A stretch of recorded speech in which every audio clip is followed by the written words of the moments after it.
Gracias, Rubén, por la presentación. Un gusto que nos hayan invitado y que pues hayan aceptado la propuesta de presentar este tema desde las oficinas de ThoughtWorks Ecuador. Yo estoy presentando desde Quito y Jorge va a estar presentando desde Chile. Y como bien lo dices, vamos a hablar sobre gamification, el desarrollo de productos tecnológicos. Para eso, el concepto de gamification, ¿no? Como entrada, el uso de metáforas del diseño de juegos para crear experiencias enganchantes como los juegos. Y subrayamos como los juegos porque justamente lo que hace especial la gamification es que no necesariamente estamos desarrollando juegos o diseñando juegos, sino tomando los elementos principales de los juegos y utilizándolos para resolver problemas. Vamos a hablar un poco más sobre eso, La pero cámara nos traicionó. ¿perdón? Si nos vamos un poco más atrás, cuando nosotros tratamos de pensar cuándo empezamos a incorporar elementos de los juegos o cuándo empezamos a incorporar elementos de gamification en nuestras vidas,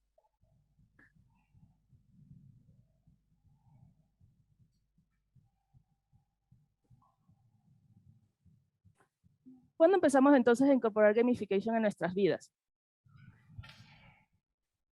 Gamification empieza como a partir de un montón de estrategias y cosas que realmente no existían en tiempos antiguos, pero unintencionalmente, es decir, antes de que pudiéramos trabajar los juegos como diseño de juegos e intencionalmente jugar, nosotros teníamos procesos sociales como los ritos y las transiciones sociales que nos hacen pasar de una etapa de la vida a la otra.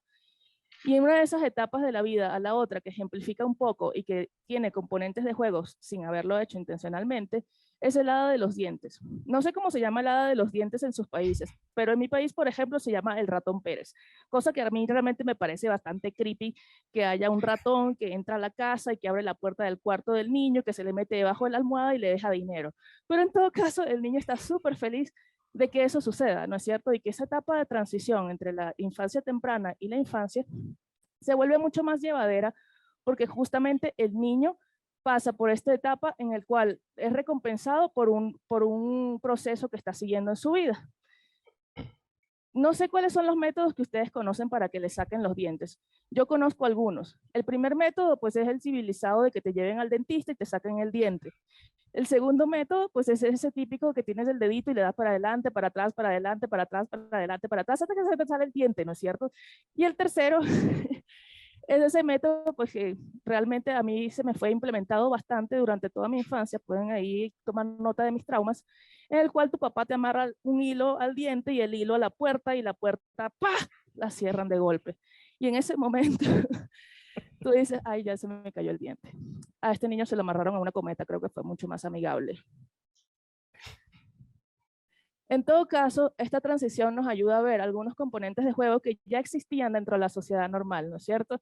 Entonces, este niño llega a los 5 o 7 años, alcanza unos 7 puntos de experiencia, pasa por el nivel 3, porque es el tercer diente que bota y le vuelve a salir, y recibe $10 en moneda que se la dejó el creepy ratón Pérez debajo de la almohada. Pero hay otras tradiciones que socialmente nos ayudan a ver esto de acá. Entonces, Jorge, cuéntanos un poco más cómo intencionalmente podemos ver esto en el diseño de juegos. Gracias, Mari. Y sí, el punto acá y la palabra clave es intencionalmente y tomando todos estos elementos culturales agregados a reglas o lineamientos que de forma consensuada en grupo queremos ejecutar, entonces es que hacemos juegos y comenzamos a hablar de lo que sería el diseño de juegos o diseño lúdico. Entonces, hablando ya de diseño lúdico, siguiente, vamos a hablar un poco de lo que sería la definición y algunos fundamentos. Entonces, en pocas palabras, el diseño de juegos no es más que el arte de crear experiencias. Y si bien hoy en la Expo estamos hablando de desarrollo de productos tecnológicos o productos digitales, ¿verdad? Siguiente. Todo esto, como dijo Mari hace un momento, se remonta muchos pasos atrás. Y para un ejemplo de ello tenemos los parques infantiles o playgrounds, donde no solamente todo el playground es un juego, sino que como se ve en las imágenes, tenemos distintos módulos o secciones del juego, como tenemos el túnel, las resbaladizas o toboganes que se llaman en Venezuela, la piscina de pelotas, y es a partir de donde los jugadores interactúan con estos elementos, por ejemplo, quién completa el circuito más rápido, quién consigue la mayor cantidad de pelotas, que ya hablamos de una gamificación o ludificación inherente, y en el aspecto analógico, tomando este mismo principio, pero con mucho más dinero y a escala, donde el público objetivo no es solamente los niños, sino también todos sus familiares, es que entramos entonces a los parques de atracciones o parques de diversiones, y el ejemplo que más me encanta hablar es Disneyland. Siguiente. Como se puede apreciar, acá ya tenemos todo un contexto y incluso un metajuego donde, bueno, toda es la experiencia. Hay un environmental storytelling que habla la historia de cada atracción, y si vemos el mapa de Disneyland, cualquiera de sus parques desde arriba, vamos a ver el mismo principio de módulo que vimos en los parques infantiles. De nuevo, esto es a escala. Ahora bien, queremos hablar, o sea, queremos romper la escala e irnos a lo más sencillo para hablar de diseño de juegos, porque queremos entender primero qué es lo que está sucediendo.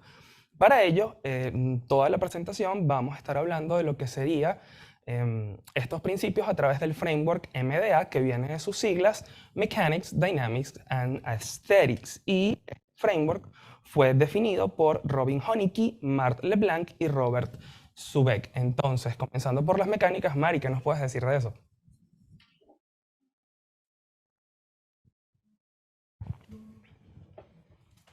Justamente con este framework, realmente voy a empezar al revés, porque para mí, como User Experience Designer, también es un poco la perspectiva. Entonces empiezo desde lo que ve el usuario, desde esas sensaciones primordiales que tiene el usuario con la interacción en el juego, y esto le llamamos estética. Son todas esas sensaciones o sentimientos que les provoca un sistema ludificado o un juego en el transcurso de su interacción con el mismo. Y la interacción que este usuario sigue con el sistema las llamamos dinámicas, que es la forma en la cual los usuarios empiezan a interactuar con el sistema y modificar ciertas cosas que a lo mejor ni siquiera concebimos antes de planificar el juego o el sistema gamificado, y el usuario hace unas variaciones. Por ejemplo, un ejemplo de eso es cómo surgió, por ejemplo, el Marketplace de Facebook. El Marketplace surgió a partir de que en los posts de la gente publicaba vendo una chaqueta o una chamarra o como sea que le digan en sus países, y empezó a surgir como esta necesidad de comentar en los comentarios, ah, sí, yo la quiero, cuánto la vendes, etcétera, ofertar, y a partir de eso surge la idea de pivotar un producto hacia obtener una funcionalidad que es el Marketplace, a partir de una dinámica de comportamiento. Y las mecánicas son aquellas constraints o momento a momento en el sistema que vienen definidos por el mismo. Es decir, son cosas que ya vienen dadas y que en algún momento pueden ser reglas y en otros momentos pueden ser patrones o movimientos que indican el progreso del jugador o del usuario hacia una meta específica. Yo diseñé un poco o rediseñé estas mecánicas en gamification. Víctor Manrique propone 35 mecánicas de gamification que son tomadas de los juegos. Más adelante les vamos a estar viendo, pero les dejo acá el QR para que cuando les llegue la presentación puedan descargárselas gratis con el diseño de algunas series de Netflix, HBO, etc. Revisemos uno de los juegos más populares del mundo. ¿Cuál creen que es? Pues bueno, si pensaron Mario, están en lo correcto. Ahora bien, en vez de hablar directamente de Mario, queremos hablar del tutorial y lo que sería el primer nivel de Mario, porque es tan bueno y es una piedra angular en el diseño lúdico que hasta nuestros queridos amigos de Pictoline les dedicaron una infografía.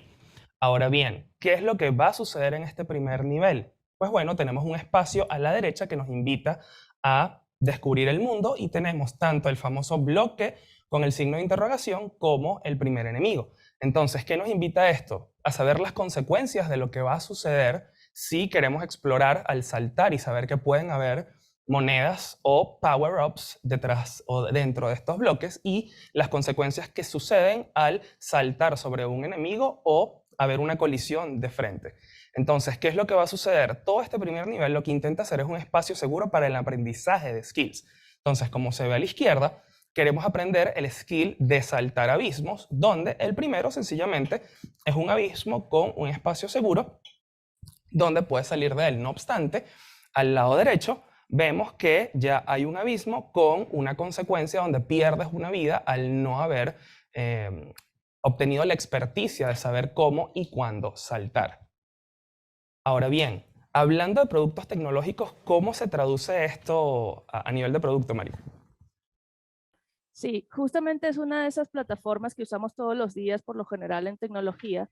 Y Slack justamente es un caso muy clave de gamification donde el tutorial, como lo veíamos en Mario, entra de una manera mucho más suave. Si recuerdan ese, por ejemplo, los juegos de mesa que traen un libraco así que te toca leer y saber cómo es que se juega este juego, pues ya eso ya no más. Entonces, tanto los juegos, los videojuegos de hoy como las plataformas gamificadas no traen un tutorial tan intencional.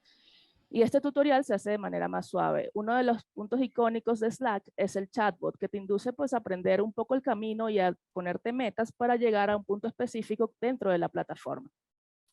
Y esta mecánica de tutorial es acompañada por otras, que ya les estaba comentando. Justamente el chatbot te establece esas misiones, como por ejemplo, cambia tu foto de avatar. Entonces, ya que entendimos esta fase, digamos, de onboarding y que es importante para las plataformas gamificadas, ¿cuál es una de esas mecánicas y dinámicas más enganchantes que podemos ver en el diseño de juegos? Pues la que estamos practicando hoy en la XConf, Mari, comunidad. Y para ejemplificar esto, vamos a hablar de un juego en línea y multiplataforma llamado Rocket League, conocido en los bajos fondos como carro fútbol. Entonces, más allá de analizar el juego como tal, sí nos vamos a centrar en que Rocket League es un juego multijugador, multiplataforma, que se puede disfrutar tanto en la consola como en una red local o LAN party como de manera remota online. Y hay 3 puntos claves de Rocket League. El primero es la colaboración y comunicación entre jugadores para, como bien lo dije, es similar al fútbol, entonces tienes todas las estrategias que quieres comunicar para intentar vencer al otro y eso se traduce en competencias entre equipos y finalmente todos sabemos que una de las cosas más importantes de Rocket League es el sistema de intercambio dado que puedes personalizar tu vehículo de distintas maneras. Ahora bien, muy bonito esto de Rocket League, pero volvemos a nuestra gran piedra angular, cómo se traduce esto al mundo digital y de productos, Mari. Genial. Uno de los casos que obviamente a mí como diseñador me llama la atención en este sentido comunitario es Figma, ¿no? Y Figma como plataforma básicamente tiene el lema de que nada genial es hecho solo. ¿Y qué quiere decir esto? Básicamente potencian todo el tema de comunidad para perfeccionar el producto con una metodología ágil en la cual todos los miembros del equipo o los que están invitados a este documento pueden ir colaborando y haciendo que el proyecto, o en este caso el prototipo o el mock, tenga un poco más de sentido, todos puedan dar su opinión en tiempo real que se va diseñando y el sentido colaborativo construye en forma del producto. Esta mecánica se llama sistemas de chat. Pero hay otras mecánicas interesantes en Figma que podemos ver, como les decía antes, como en el caso de las mecánicas, no se llamaría equipo, se llamaría clanes, porque clanes en Figma son aquellas personas que están invitadas con un propósito exclusivo dentro del documento, es decir, que tienen algo que decir. Si entran personas que tal vez no tengan algo que decir, que sea importante para la toma de decisiones en el diseño, probablemente no sea interesante que estas personas estén comentando en el chat de Figma. Entonces, otro de los puntos interesantes o las mecánicas interesantes que podemos encontrar en Figma es el equipamiento. El equipamiento, como en cualquier juego que pueden ver que coleccionan armas y las puedes ver ahí, prácticamente a veces tenemos esas armas y no las usamos, ¿no es cierto? Y al final terminamos solo usando nuestra favorita. Asimismo nos pasa en Figma. En Figma hay un espacio muy interesante y colaborativo que es el espacio para los plugins. Figma se hace mucho más interesante cuando agregamos plugins. Si yo tengo como esta compulsión de, pues, veo que un plugin tiene una propuesta interesante y lo agrego y lo agrego y lo agrego y estoy como acumulando plugins todo el rato.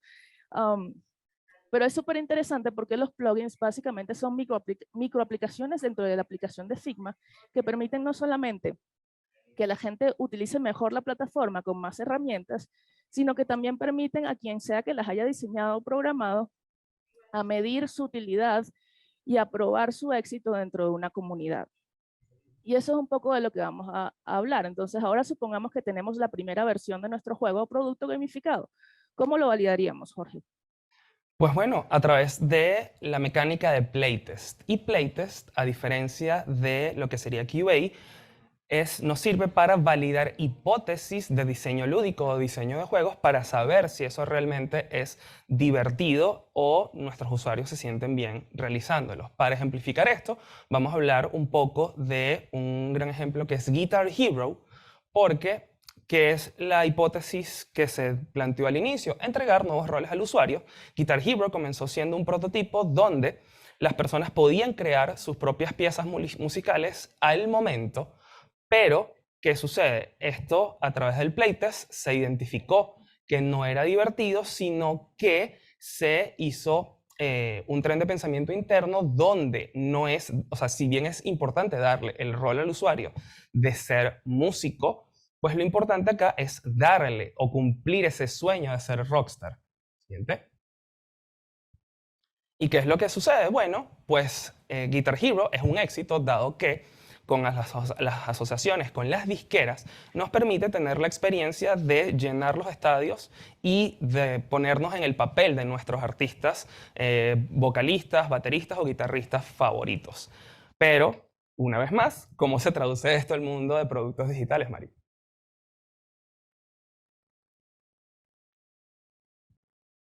¿Sí me escucha? Justamente para seguir en esa onda de la experimentación que hablábamos con Figma y que después hablamos con Guitar Hero, uno de los casos de pivote o de experimentación más interesantes es Waze. Waze empieza como una necesidad que surge de aquella forma de conducir o de llegar a un lugar desconocido en la cual teníamos que lidiar con un mapa impreso o simplemente pues bajando la ventana del auto, bueno, perdón, este auto era como británico, el auto, y bajábamos la ventana y le gritábamos a la vereda del frente, hey, ¿dónde queda tal sitio? ¿No es cierto? Y esta era como una experiencia bastante poco óptima, tanto el mapa impreso como gritar por la ventana. Entonces, surge Google Maps y surgen Waze como parte de esta experiencia. Google Maps como una plataforma que te ayudaba a navegar y también a explorar, ¿se acuerdan? Google Earth, etcétera. Y luego Waze como una plataforma mucho más enfocada, donde al experimentar con esta idea surgen diversas llamados de atención. El primero es que sí, ciertamente podemos darle una herramienta a los usuarios que no saben llegar a un sitio, pues para que sepan llegar a este sitio desconocido. Pero de nuevo, cuando entraron al mercado, se dieron cuenta que había una audiencia con una necesidad mucho más crítica, que era no solamente saber llegar a un sitio desconocido, sino llegar de manera más eficiente a un lugar al que pueden ir todos los días y que saben cómo llegar, pero quieren llegar más rápido. Esto lo vemos más en las ciudades, por ejemplo, ¿no? Entonces pivotan esta idea de los sitios desconocidos.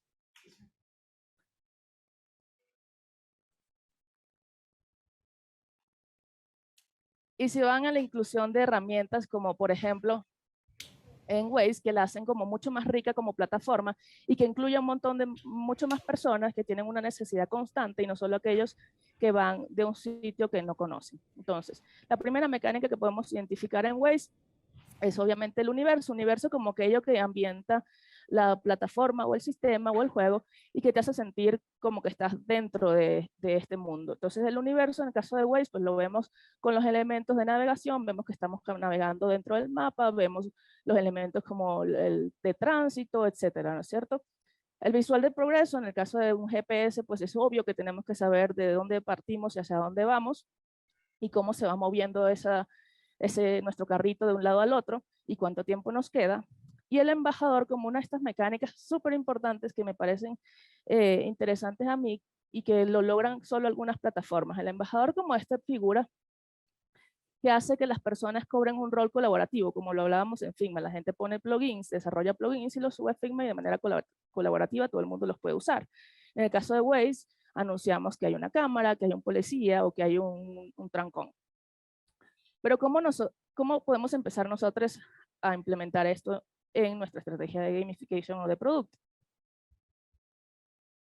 Entonces, realmente si damos un paso para atrás, el poder de diseño de juegos no está en las mecánicas que les acabamos de contar que existen, sino en la jornada en la que lleves a tus usuarios para volverse una mejor persona o una mejor versión de sí mismos.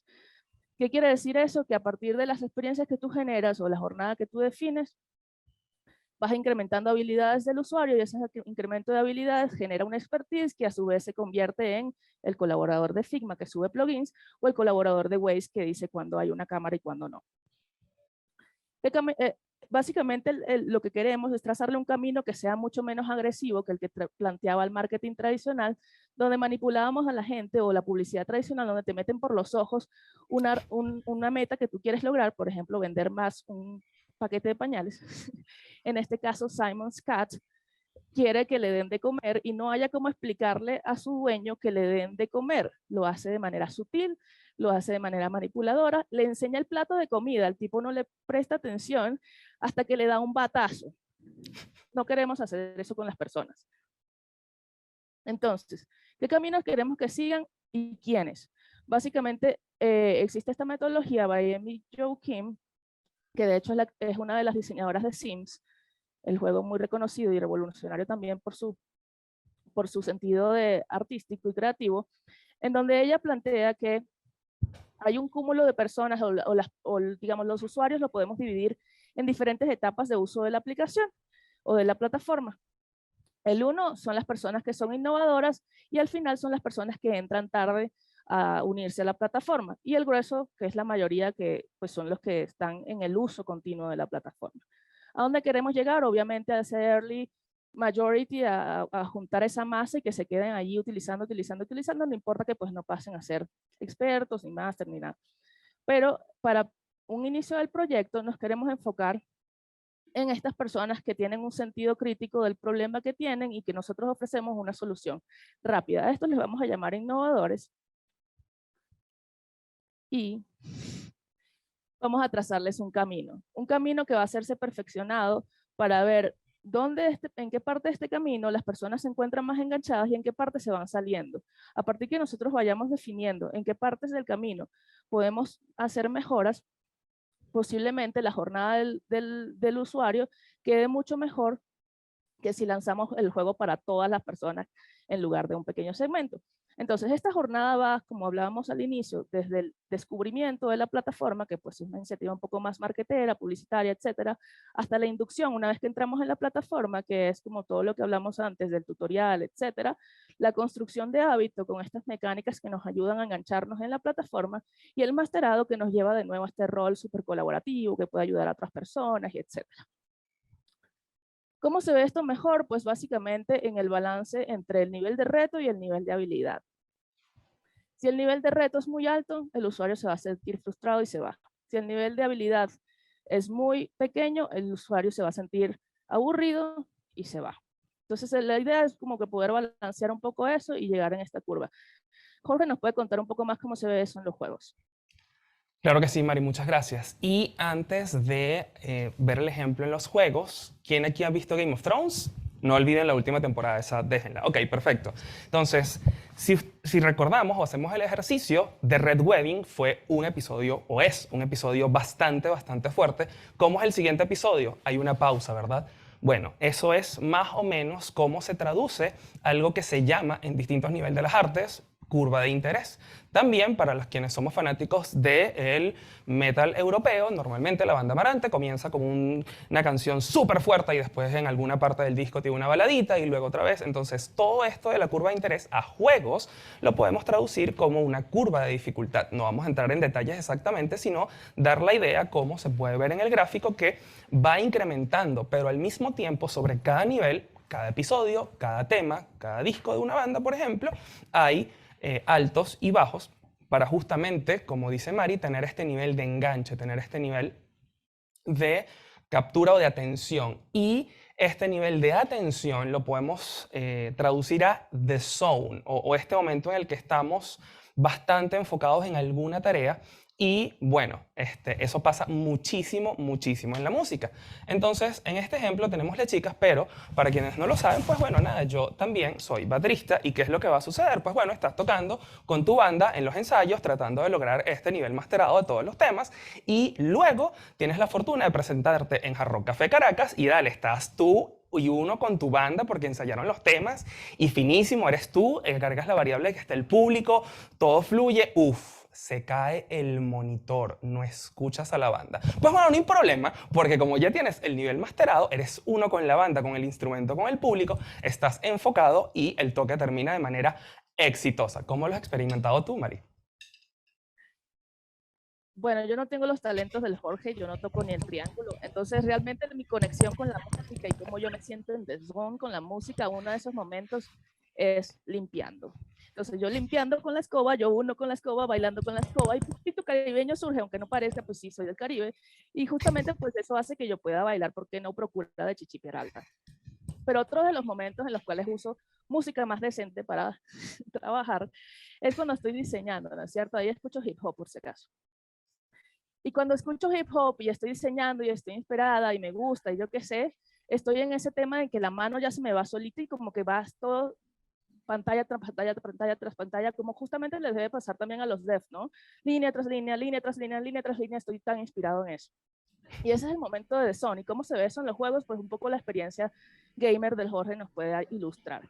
Muchísimas gracias, Mari. Y bueno, como gamer, todos sabemos que indistintamente si es consola o PC, hay momentos en los que logramos un nivel de maestría y de concentración en algunos juegos donde este sincronismo, ojos, manos y feedback del juego nos hace ser que, así como sucedía en la batería, pues el control o accesorios son no más que una extensión de nosotros mismos y por eso podemos llegar a altos niveles de desempeño, tanto así como que ahora existen los esports, así como los deportes tradicionales. Entonces, lo más importante acá, esto es muy lindo, pero entonces, ¿cómo logramos esto? Para ello hay 3 factores para alcanzarla, que son 1, claridad de las metas y de jornada de progreso; 2, feedback inmediato de cada tarea y flexibilidad para lograrla; y por último, balance entre el reto y las habilidades que tienen o creen tener. Tip acá para empresas, project managers, etcétera. Esto también se puede traducir. Vamos un poquito atrás, Mari. Ya, en pocas palabras, esto se puede traducir en salir y volver a nuestra zona de confort para justamente ir abriendo y expandiendo nuestros propios límites. Ahora sí, siguiente. Entonces, esto todo es risas y diversión en lo que sería game design, ludificación, pero entonces, a nivel de negocio, ¿cómo transformamos todo esto en objetivos reales, Mari? Claro, justamente esta frase a mí me gusta mucho y es el from zero to hero, ¿no es cierto? No lo sé traducir al español, pero básicamente es poder medir lo que pasa antes y lo que pasa después de diseñar un producto gamificado. Si lo estamos diseñando de cero, es decir, si el producto lo estamos haciendo desde el prototipo, pensándolo con una estrategia gamificada, entonces lo que vamos a hacer es compararnos con la industria de plataformas similares que hayan o no empleado gamification como una de esas estrategias. Si lo hacemos en un momento donde ya nuestra plataforma o nuestro sistema está avanzado, pues lo que vamos a hacer es medir el punto cero, es decir, el punto antes, justo antes o los meses antes de implementar estas mecánicas y poder ver cuál es el impacto que tenemos en nuestro negocio. Entonces, muy bien, la construcción de hábito en este momento, la que ya trabajamos antes, construyendo ese estado de zone en el usuario, se traduce en la retención. Y la retención, como ya sabemos, en números positivos para el negocio, porque se mantienen allí. Y esas personas que se retienen en el negocio básicamente van a llegar al punto clave del marketing, que es la recomendación.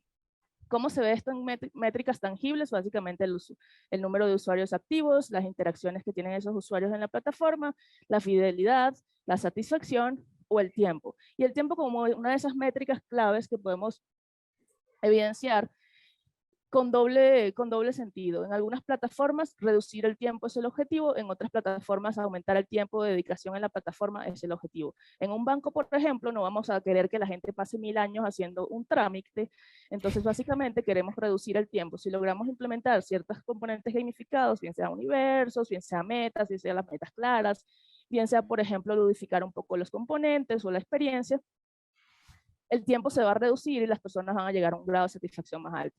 En el caso de otras plataformas como las redes sociales, el interés es mantener a la gente muchísimo más activa y por mucho más tiempo. Ejemplo, Instagram, que nos tiene ahí todo el rato viendo Reels, o TikTok. Y incrementamos el tiempo pues porque ganamos con anuncios en el caso de ese modelo de negocios. Entonces, si vemos un poco las métricas, ¿cómo le vemos entonces en la industria de juegos y en gamification?